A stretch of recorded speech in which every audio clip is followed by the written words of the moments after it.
I graduated with good grades and still struggled more than my classmates who barely passed.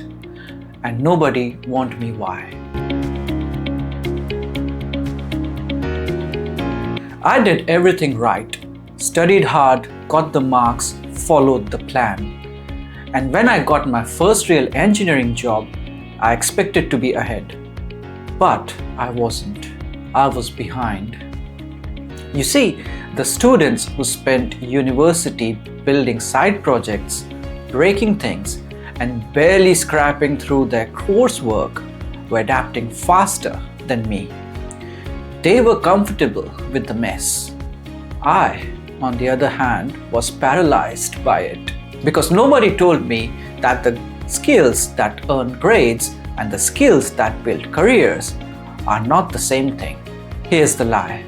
The education system tells you that if you master the material, you'll succeed in that field. But what it actually trains you for is performing in structured environments with clear problems and known answers. And that's the opposite of real engineering. Look, real engineering is ambiguous. There's no textbook answer. There's no rubric. You're asked to make decisions with incomplete information and live with the consequences. And if you spent 4 years optimizing for correct answers in bounded problems, you have developed a dependency on a structure that the real world doesn't provide.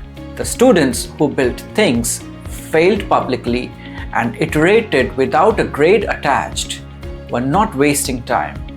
They were developing the one skill that actually compounds in a career: judgment under uncertainty.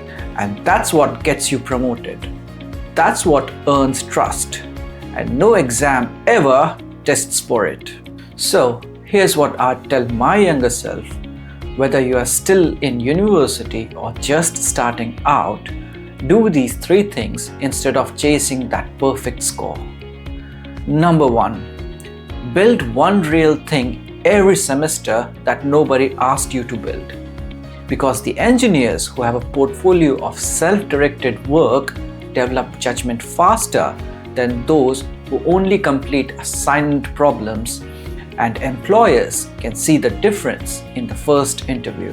Number 2, get comfortable with being wrong in front of people before you graduate. Most high GPA students avoid situations where they might fail publicly. But that avoidance becomes a career handicap because the fastest growth happens in roles where you're visibly uncertain and still expected to lead. Number 3, find one engineer working in the industry and ask them what skills actually matter after first year. I've seen this single conversation redirect entire career trajectories because it reveals the gap between what university measures and what the job actually demands. Your grades will get you through the door, but they'll not carry you once you're inside.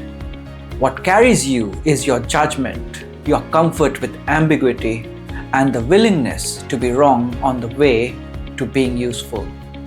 Nobody teaches you that, but now you know.